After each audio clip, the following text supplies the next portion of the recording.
अस्सलामुअलैकुम। मां तव्हां सभिनी खे वेलकम चवंदमि। ऐं अॼु मां आयल आहियां रिकॉर्डिंग ते।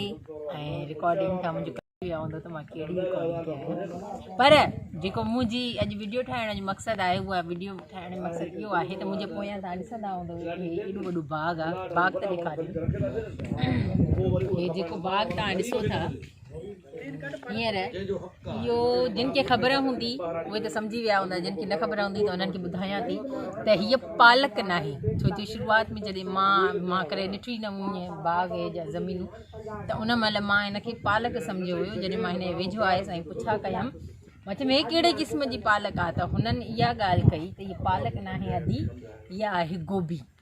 त गोभीअ जा गुल कहिड़े तरीक़े सां तयारु थींदा आहिनि ऐं हे माशाल्लाह एॾी तादाद में, हे एॾी जेका क्वांटिटी आहे, माशाल्लाह माशाल्लाह, अल्लाह साईं वधाए। मतिलबु हीअ असांजी सिंध धरतीअ जो ॿिज, ऐं उन मां आहे एतिरी ख़ूबसूरत तरीक़े सां निकिरे थी गोभी। त गोभीअ जो मां तव्हांखे ॾेखारियां थी त गुल थींदो कीअं आहे। जिन खे नाहे ख़बर त उन्हनि जे लाइ हीअ सुठी वीडियो आहे।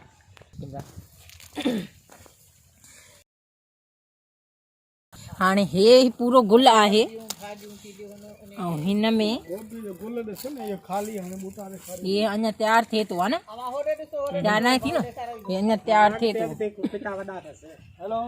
अञा तयारु न थी, हिन में कंहिंमें बि थियो आहे तयारु। हींअर जेको आहे हेॾो वॾो जेको तव्हां इहो ॾिसो था, ईअं गुलनि जो गुच्छो, हिनमें अञा गोभी पैदा थींदी, ठहंदी, चौधारियूं हिनखे पता थींदा आहिनि, ऐं हिन विच में एतिरो गोभीअ जो गुल तयारु थींदो आहे, जंहिंखे आख़िर में जॾहिं गोभी तयारु थी वेंदी आहे त कटे ऐं कढिबो आहे। अञा किथे को गोभी तयारु थी न आहे, न त हे जेको चौधारियूं हुनजे वॾा वॾा पना आहिनि, इहे हुनखे कवर कंदा आहिनि, ऐं विच में एतिरो गुल तयारु थींदो आहे। लास्ट में जॾहिं कढंदा आहिनि त पता वता सॼा साफ़ु करे ऐं गोभीअ जो गुल कढी वञी रखंदा आहिनि। त ॻाल्हि इहा आहे त अलाह साईं जी कुदरत केॾी ज़बरदस्त आहे, कहिड़े तरीक़े सां कीअं थो ॿिज तयारु थिए, कहिड़ी। ऐं हींअर हीअ वाड़ीअ ते मां बीठी आहियां, जेका बि तव्हां ॾिसो था सॼी गोभीअ सां आहे, ऐं अॻिते बि कुझु आहे त हलो मां तव्हांखे ॾेखारियां। तव्हां जेका बि ॾिसो था इहा सॼी गोभी आहे, गोभी। अॻिते बि कुझु आहे, उहो छा आहे हलो त ॾिसूं।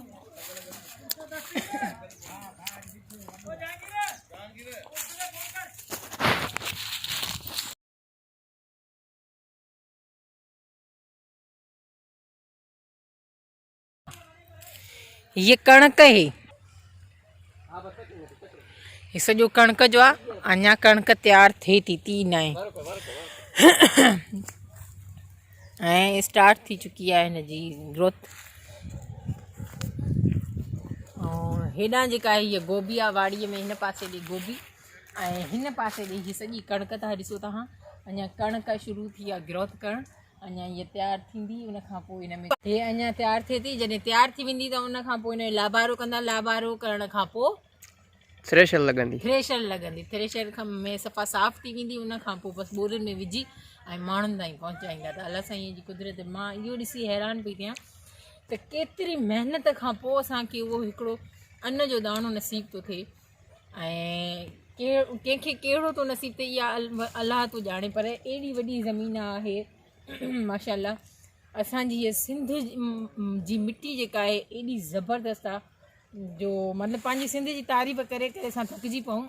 असां वटि हर तरह जो ॿिज असांजी सिंध धरतीअ में पोखिजे थो, ऐं उहो माशाल्लाह पूरी सिंध में, सिंध खां ॿाहिरि एसि ताईं जो असांजे पाकिस्तान खां ॿाहिरि बि माण्हुनि खे उहो नसीबु थिए थो। ऐं नसीब जी ॻाल्हि आहे त कहिड़े तरीक़े सां कंहिंखे छा थो नसीबु थिए।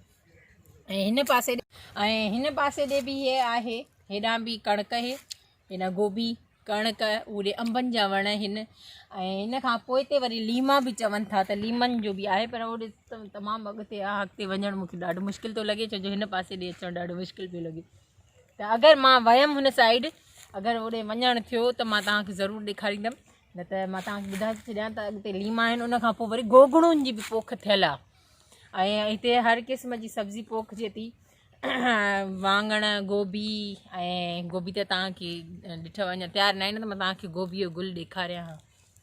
ऐं उन खां अलावा सावा धाणा, फूदनो, वीडियो तमामु घणी वॾी थी वेंदी, इन जे करे मां शॉर्टकट में बसि तव्हांखे ॿुधायमि। त हेॾे आहे कणिक ऐं पोइ गोभी आहे मुंहिंजी, जेको तव्हां ॾिसो था हींअर।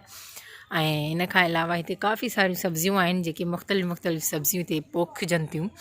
ऐं मुंहिंजी वीडियो तव्हांखे कीअं लॻी कमेंट करे ज़रूरु ॿुधाइजो। ऐं थी सघे त मुंहिंजे चैनल खे सब्सक्राइब कजो। सादिया चन्ना ऑफिशियल वीडियो पसंदि अचे त सभिनी सां गॾु शेयर बि कजो। अल्लाह हाफ़िज़।